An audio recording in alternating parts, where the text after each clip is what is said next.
नमस्कार दोस्तों। काफ़ी दिनों से विद्यार्थियों की तरफ से एक प्रश्न आ रहा था कि सर कौन सी पुस्तक पढ़ें, उसको कैसे पढ़ें और किस तरह से किताब को पढ़ें कि वो किताब हमें याद हो जाए। तो बहुत सारे विद्यार्थियों के मन मस्तिष्क में प्रश्न विचरण करता है कि किसी भी पुस्तक को याद कैसे करें। बहुत सारे ऐसे विद्यार्थी हैं जो कहते हैं कि सर पढ़ना स्टार्ट कर देते हैं और उसके बाद में वापस भूल जाते हैं, उसको नोट्स करें कि नहीं करें। तो आज मेरे दिमाग में आया कि उस प्रश्न का एक समाधान किया जाए।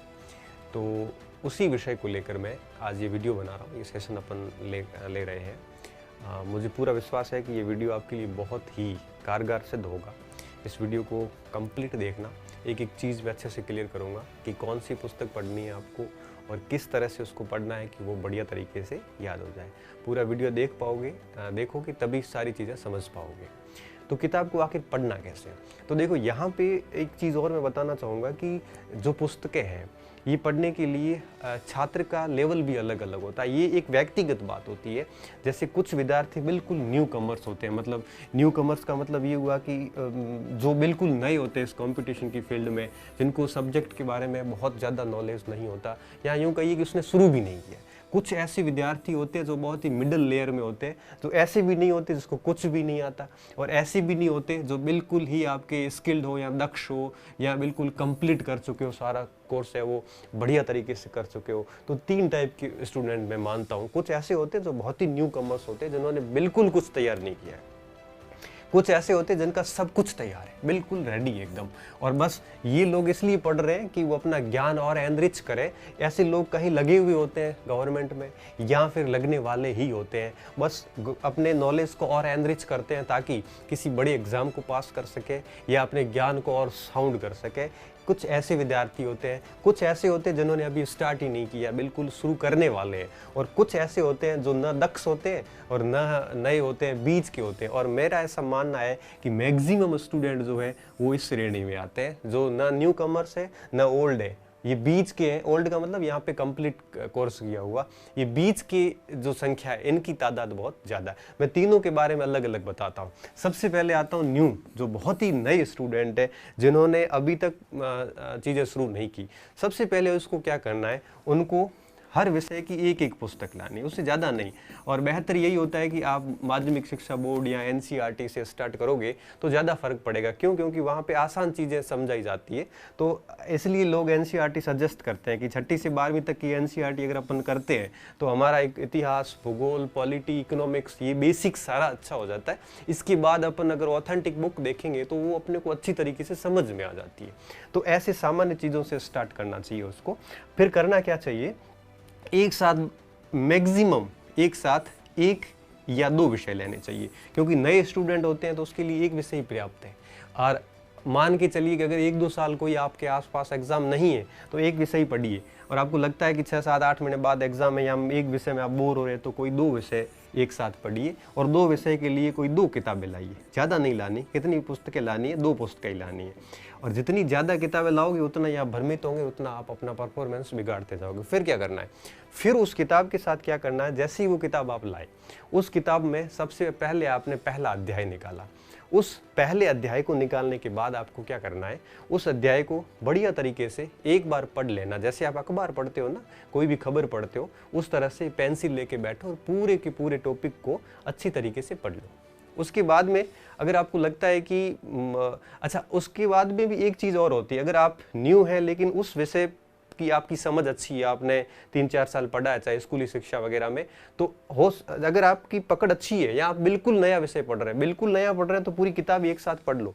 ये जैसे 20 टॉपिक है, 20 टॉपिक पढ़ के उसके बाद दोबारा उसका रिवीजन करो। तो अगर आपने थोड़ा बहुत पढ़ रखा है तो पहला पार्ट पढ़िए बढ़िया तरीके से। पढ़ने के बाद अगर पहले पढ़ रखा है तो उसी दूसरे टॉपिक को एक बार फिर वापस पढ़ लीजिए। तो दूसरी बार जब पढ़ोगे तो फिर क्या होगा, दूसरी बार जब भी पढ़ोगे तो आपको कुछ चीज़ें समझ में आनी शुरू होगी। जहाँ जहाँ समझ में आ जाता है वहाँ वहाँ आप अंडरलाइन करना शुरू कर दो। ऐसे करके आप किताब को एटलीस्ट 1 से 2 बार करिए। उसके बाद में जब तीसरी बार पुस्तक पढ़ोगे तो तो आपको बहुत सारी चीज़ें समझ में आनी शुरू होगी। और तीसरी बार जब पढ़ोगे तब आप किताब के मार्जिन पर साइड में लिखना भी स्टार्ट कर लो। और जब यही पुस्तक चौथी बार निकलेगी तो निश्चित रूप से आपको उस किताब के अंश याद हो जाएंगे और यहाँ पे चौथे चरण में आप नोट्स बना सकते हैं। यहाँ पे टाइम लगता है इन चीज़ों को, लेकिन चीज़ें इतनी पक्की तरीके से काम करती है कि उसके बाद फिर दिक्कत नहीं आती है। तो ये काम किया जा सकता है न्यू कमर्स के लिए। आपको ये चीज़ें करनी है, एक किताब को कम से कम आपको 4 से 5 बार पढ़ना है और कंटिन्यू फिर उसका आपको रिवीजन करते जाना है, ठीक है। फिर इन स्टूडेंट्स को क्या करना है, इनको कम से कम 2 विषय तो एक साथ रखने ही रखने हैं और उन 2 विषयों को क्या करना है, उन 2 विषयों को बढ़िया तरीके से तैयार करते रहना है। और आप यूँ कहिए कि कम से कम आप हर टॉपिक को एक साथ ही 1-2 बार पढ़ लो और 2-2, 3-3 बार पढ़ने के बाद आगे बढ़ोगे तो फिर आपका जल्दी हो जाएगा। आपका 2 बार मैं इसलिए कह रहा हूँ कि आपकी स्थिति इनकी जैसी नहीं है। आप पूरी किताब पढ़ो, उससे बजाय आप हर टॉपिक को 2-2 बार कंटिन्यू पढ़ते जाओ और फिर आगे बढ़ो और फिर तीसरी बार फिर पूरी बुक ही एक साथ पढ़ लो और चौथी बार उसमें फिर आप सॉर्ट आउट नोट्स कर सकते हैं। और इन लोगों को तो फिर क्या करना है, किताब को खाली पढ़ना ही है। और ये जब लोग किताब पढ़ेंगे तो निश्चित रूप से कुछ फैक्ट नए आएंगे, उस फैक्ट को देख लेंगे क्योंकि उनकी इमारत तो तैयार है। इसकी इमारत के ऊपर केवल कोई नया तथ्य मिलेगा तो वो अपने आप ही उनके सेट हो जाएगा। इनको कुछ भी नहीं करना है, इनको केवल नई किताब लानी है और उसमें देखना है कौन सी बात नई मिली है, वो अपने नोट्स में या अपनी पाठ्य सामग्री में या अपने दिमाग में ऐसे बिठा देंगे तो उनको ज़्यादा नुकसान नहीं है। मेन समस्या यहाँ पे आती है। तो आपको क्या करना है, सबसे पहली चीज़ क्या करनी है, किताब की सामान्य रीडिंग करनी है। सामान्य रीडिंग का मतलब एक प्रकार से फोरा उसके ऊपर से अध्ययन करना है। रीडिंग करने के बाद में उन चीज़ों की स्टडी करनी है। स्टडी का मतलब होता है थोड़ा सा समझना टॉपिक को। जैसे मैं आपको एक एनसीईआरटी की क्लास से कंटिन्यू पढ़ा रहा हूँ, आप देखना उसमें कि मैंने जब भी कोई टॉपिक लिया है तो उस टॉपिक को, उस जो हेडिंग है उस हेडिंग को मैं आपको समझा रहा हूँ। मैं रीडिंग नहीं करवा रहा हूँ, मैं समझा रहा हूँ, सीधी स्टडी करवा रहा हूँ। रीडिंग स्टडी के बाद में फिर क्या होता है, फिर आप इसके ऊपर थिंकिंग, मनन कर सकते हो, चीज़ों को सोच सकते हो। जैसे मान लो कालीबंगा पढ़ा आपने, कालीबंगा एक बार आप ऊपर से देख लिया, दूसरी बार फिर वापस पढ़ा तब आपने उसके नीचे अंडरलाइन कर ली, स्टडी कर ली। तीसरी बार जब पढ़ो तब उसके ऊपर सोचो, बुक बंद करके कालीबंगा के दिमाग में पूरा रिमाइंड करवाओ कि कब खोज हुई, कैसे खोज की गई, किसने की थी, इसके अंदर कौन कौन से प्रमाण मिले, इसकी क्या क्या विशेषताएं हैं, ये सारी चीज़ें आप दिमाग से सोचिए। जब आप ये सोचोगे तो बहुत सारी चीज़ें भूलोगे तो आप वापस चेक कीजिए। ऐसे आप तीसरे स्टेज पे मनन कीजिए। मनन करने के बाद में अगर आपके पास टाइम है तो आप रिटन अर्थात नोट्स भी बना सकते हैं शॉर्ट में। नोट्स हमेशा शॉर्ट में होते हैं। शॉर्ट में ऐसे नोट्स बना दो कि उस पुस्तक को वापस ना देखना पड़े। जैसे कालीबंगा में आपको लगा कि 30-40 पॉइंट है वो मेन है, वो सारे के सारे नोट कर दो ताकि वो किताब वापस ना पढ़नी पड़े। नोट्स का ये फायदा होता है कि जब आप दूसरी कोई नई किताब लाओगे तो उसमें से आपको जो नई बातें बनेगी वो आप उस नोट्स में ऐड कर दोगे, तो फिर तीसरी कभी किताब और लाओगे तो फिर उसमें नोट्स को और ऐड करोगे, तो नोट्स बहुत बढ़िया तरीके से तैयार होते जाएंगे और अपना ज्ञान भी एनरिच होता जाता है। कई स्टूडेंट क्या करते हैं, स्टार्टिंग में नोट्स बनाना स्टार्ट करते हैं। ये सबसे गलत तरीका है। क्यों? क्योंकि स्टार्टिंग में हम एक पुस्तक को जितनी बार पढ़ेंगे उतनी बार हमें नई चीज़ें मिलती जाएंगी। तो फिर आप पहले गो थ्रो में सीधा ही नोट्स बनाओगे तो दूसरी बार पढ़ोगे, दूसरी बार फिर नई चीज़ आएगी, फिर कहोगे यार ये नोट्स पूरा नहीं है। तीसरी बार पढ़ोगे फिर नई चीज़ आएगी, फिर कहोगे कि यार नोट्स में फिर भी अधूरापन रह गया। इससे बेहतर ये होता है कि कम से कम 2 से 3 बार पढ़िए, रीडिंग कीजिए, उसकी स्टडी कीजिए, फिर उसके ऊपर सोचिए टॉपिक के ऊपर, और सोचने के बाद में फिर उसके नोट्स बनाइए। रीडिंग में टाइम लगता है, स्टडी में काफ़ी टाइम लगता है। जैसे मान लो एक किताब आपने 20 दिन में पूरी पढ़ ली, तो 20 दिन पढ़ने के बाद कम से कम आपको वापस 20 से 30 दिन लगते हैं स्टडी करने में। फिर सोचने में आपको 5-7 दिन भी नहीं लगेंगे। क्यों? क्योंकि जो चीज़ें आपने अच्छी तरीके से अध्ययन कर लिया। जैसे मैं एक एग्जांपल देता हूँ। जैसे आपको मैं कहूँ कि आप मेरे बारे में कोई किताब लिखी हुई है और मैं आपको दे देता हूँ, आप उस किताब को पढ़ के मेरे बारे में जानिए। तो आप उस किताब को पूरा पढ़ोगे, मेरे बारे में जो लिखी हुई है उसको पढ़ने के बाद आप मेरे बारे में इतना नहीं जान पाओगे जितना आप वापस मेरे बारे में स्टडी करोगे और मेरे बारे में सोचोगे कि ये है, वहाँ से है, ये करते हैं, वो करते हैं, तब आप विजुअल करोगे, तब चीज़ें अच्छे से याद होगी।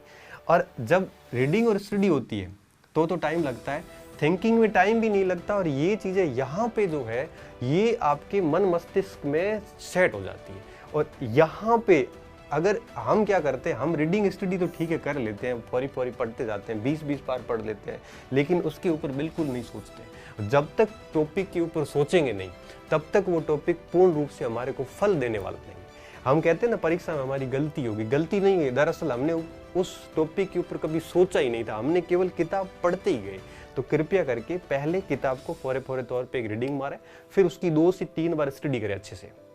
स्टडी का मतलब ये होता है कि कोई भी पैराग्राफ लेके उसको सोचिए, उसके अंदर क्या लिखा हो, उसका सार क्या है। आप मेरी एनसीईआरटी की क्लास देखना, मैं आपको यहाँ पे स्टडी करवा रहा हूँ।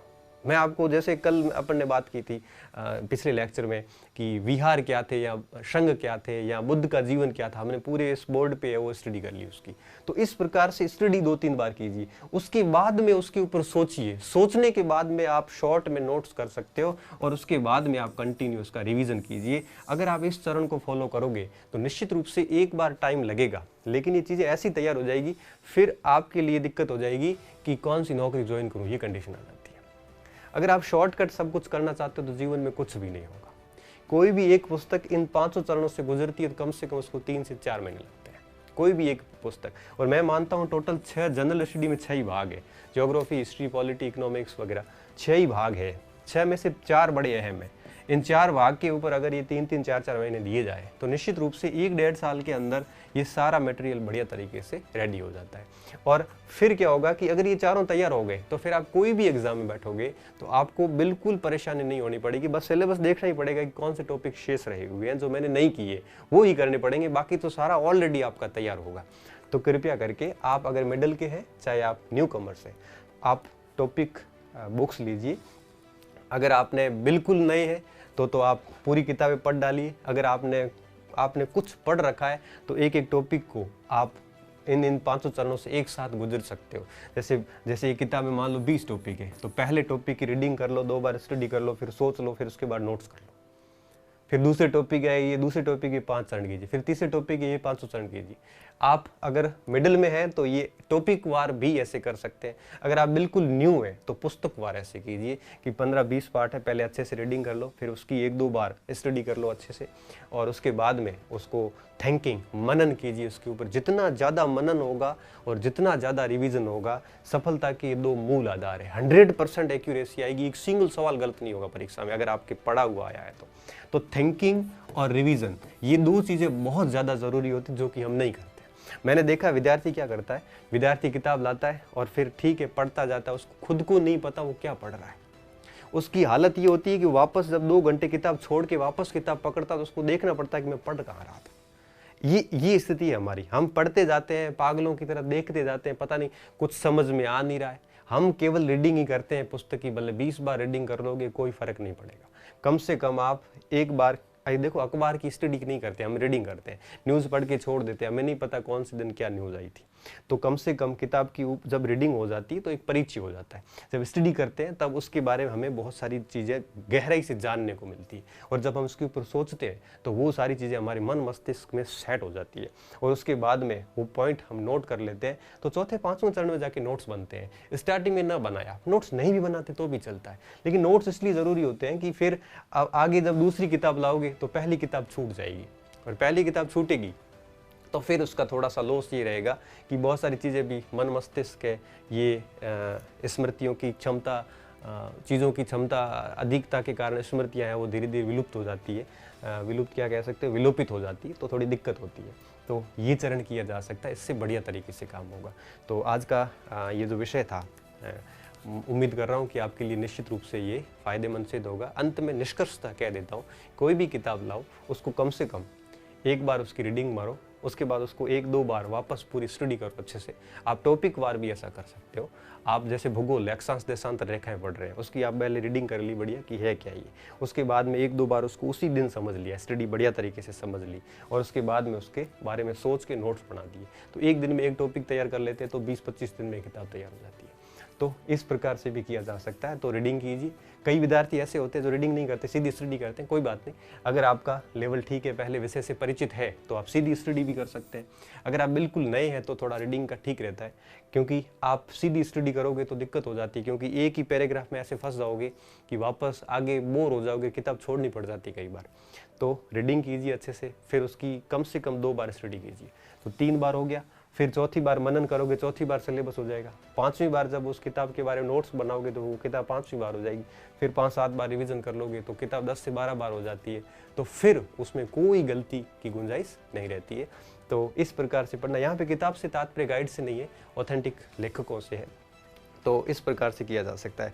और अंत में चलते चलते बता दूं कि ये कैसे करना है। इसका अगर आपको एक प्रैक्टिकली डेमो देखना है तो आप मेरी कोई भी एनसीईआरटी की क्लास देख लेना। उसमें मैंने 7-8 लेक्चर लिए हैं टोटल। एनसीईआरटी छठी क्लास में 12 ही पार्ट है, जिसमें करीबन 15 या 17 वीडियो बनेंगे। उस 15-17 वीडियो को किसी स्टूडेंट ने नोट्स के रूप में लिखा है। तो आप देखना कि मुश्किल से 20 या 30 पेज होंगे। वही किताब जो 150 पेज की है उसको 20-30 पेज में मैंने नोट्स के रूप में लिखवा दिया। अब आप देखना कि वही 20 और 30 पेज मैं 100% दावे के साथ कह सकता हूँ कि उस टॉपिक से कोई सवाल आ गया तो उस 20-30 पेज से कभी बाहर नहीं जा सकता। और एनसीईआरटी ने जितना लिखा उससे 3 गुना ज़्यादा मैंने उसमें लिखवाया है। तो कहने का मतलब ये हुआ कि 20-30 पेज में हमने छठी की एनसीईआरटी समेट ली। अब वापस कभी वो एनसीईआरटी नहीं देखनी पड़ेगी। और ऐसे करते करते मैं 12वीं तक पूरी एनसीईआरटी जब करवाऊंगा तो मुश्किल से 1 रजिस्टर 1.5 रजिस्टर भरा जाएगा। उस पूरे 1.5 रजिस्टर में 12वीं तक की सारी एनसीईआरटी आ जाती है और उसको फिर पता नहीं कितनी बार पढ़ा जाएगा। तो फिर वहाँ से कभी गलती की गुंजाइश नहीं रहती। तो वो आप प्रैक्टिकली डेमो देख सकते हो कि किस तरह से रीडिंग, स्टडी और मनन किया जा सकता है, नोट्स किस तरह से किए जा सकते हैं। ये चारों चीज़ें मैंने उस सारे पिछले लेक्चर्स में फॉलो की है। तो आप इसको फॉलो कर सकते हैं। बहुत बहुत धन्यवाद स्टूडेंट। मस्त रहिए, अच्छे रहिए और पढ़ते रहिए। और आपको जो कुछ पढ़ाई में बहुत सारी दिक्कत आती है तो आप वो मैसेज बॉक्स में डालते जाइए। जब भी जैसे टाइम मिलेगा वैसे वैसे मैं आपकी उन समस्याओं का समाधान करने का पूरा प्रयास जो है वो करूँगा। धन्यवाद।